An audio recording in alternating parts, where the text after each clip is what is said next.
Mesdames, Mesdemoiselles et Messieurs, bonsoir à toutes et à tous. Soyez encore une fois les bienvenus.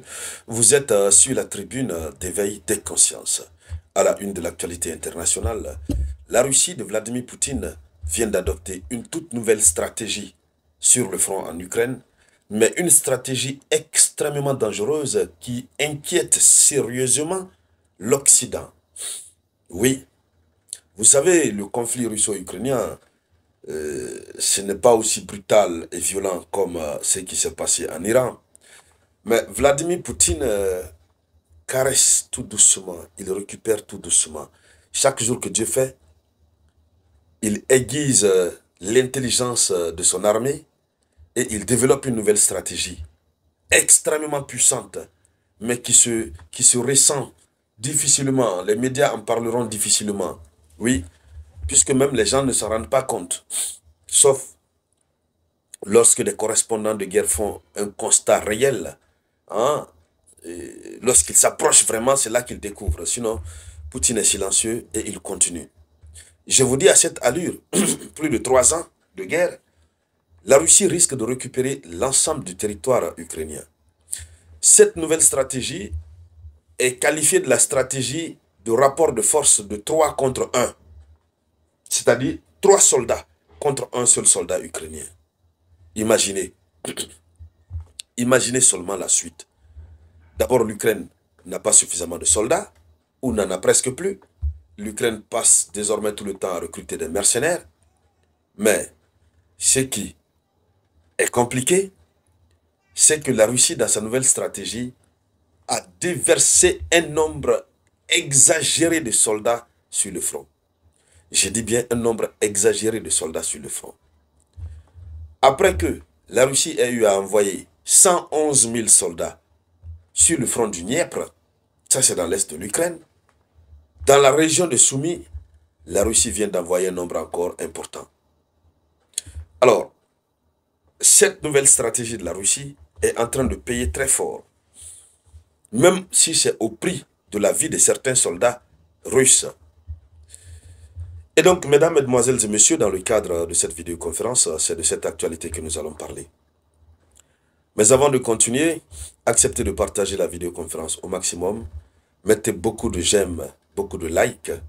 Et n'oubliez pas toujours de mettre votre avis en commentaire. Abonnez-vous si c'est votre première fois de tomber sur mes vidéoconférences. Invitez vos amis à s'abonner. Allons-y donc dans les profondeurs. L'information a été révélée hier 29 juin 2025 par le média très réputé, le Wall Street Journal. Le Wall Street Journal qui a révélé que la Russie avait déployé 50 000 hommes dans la petite région de Soumy, où l'Ukraine manquait déjà d'hommes. Oui, 50 000 hommes. Je n'ai pas dit 5 000 hommes. 50 000. Ça, c'est une petite région. La Russie avait d'abord rasé très bien la région, mais les résistances, les renforts arrivent pour la résistance. La Russie déploie 50 000 hommes.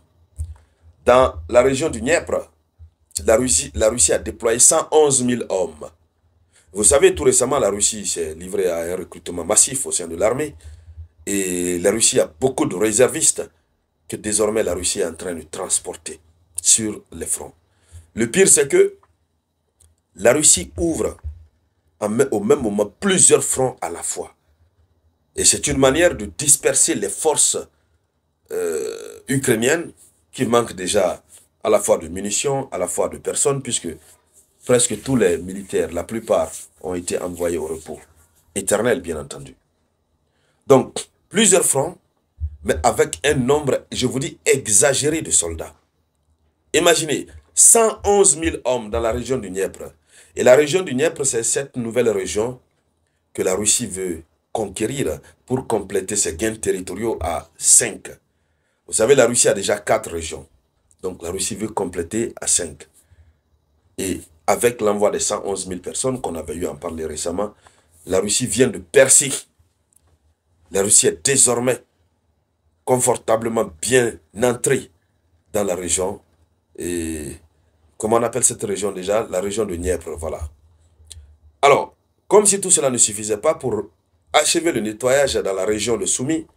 La ville de Soumy, elle est déjà, ok, conquise, mais toute la région, la Russie veut mettre sous sa domination.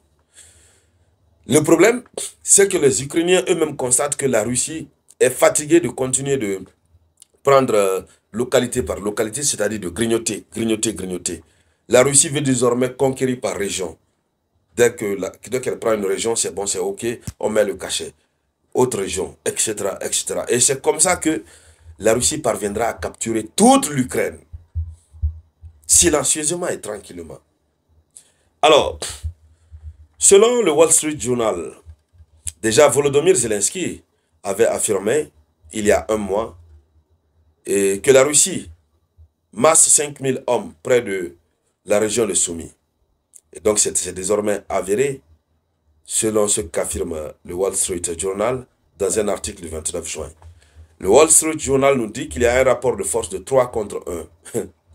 Maranatha, 3 soldats contre 1 soldat. Est-ce qu'il peut s'en sortir? Il ne peut pas. Quel que soit le type d'armement qu'il a, il ne peut pas. Le type de force physique qu'il a, il ne peut pas. Alors, nous apprenons qu'avec 50 000 soldats dans la zone, ils sont bien plus nombreux que les Ukrainiens, avec un rapport de force de 3 contre 1. Voici le résumé du quotidien américain. Alors, ils disent que les Russes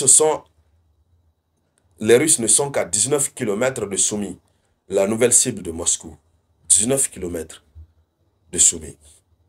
Alors pour eux, le but du Kremlin, ils se posent la question, le média se pose la question, c'est quoi le but du Kremlin? Se déployer dans un maximum de zones différentes pour disperser la défense ukrainienne et tirer avantage de la situation. Donc, disperser les forces ukrainiennes. Alors, selon le commandant en chef des forces ukrainiennes, Oleksandr Syrskyi, donc le ministre de la Défense, il dit leur principale stratégie est de nous épuiser par le simple nombre. Et évidemment, c'est en train de porter fruit. Donc, selon les informations, d'une longueur de 160 km, il y a un an, la ligne de front s'est étendue sur 1200 km. Le Kremlin ne veut plus conquérir de petites provinces, une par une. Il veut accaparer Kiev sur plusieurs fronts pour l'épuiser. Donc c'est une stratégie jugée dangereuse. Oui, oui, elle est jugée dangereuse par le commandant des forces ukrainiennes. Hein? Il dit s'étaler sur le front, c'est perdre en force de frappe en cherchant à multiplier les points d'attaque. Il dit l'ennemi, donc ce sont les Russes qui l'appellent l'ennemi. Il dit l'ennemi perd 300 à 400 soldats par jour dans la région. Mais il peut supporter ce niveau de perte. Il continue de déployer des réserves. C'est-à-dire, malgré qu'il y a des pertes en vies humaines sur le terrain, mais la Russie continue à déployer des réserves. Voici ce qui est en train de se passer malheureusement du côté de l'Ukraine. Alors, on se demande, la même force que Donald Trump a eue pour mettre un terme au conflit en Iran-Israël, mais il n'a qu'à se doter de la même force pour mettre un terme au conflit russo-ukrainien, qui ne fait que durer depuis longtemps déjà. Et donc, mesdames, mesdemoiselles et messieurs, c'était ça la une de l'actualité internationale. Merci de la partager au maximum. Je vous reviens tout à l'heure avec de nouvelles informations. C'était la voix de votre unique.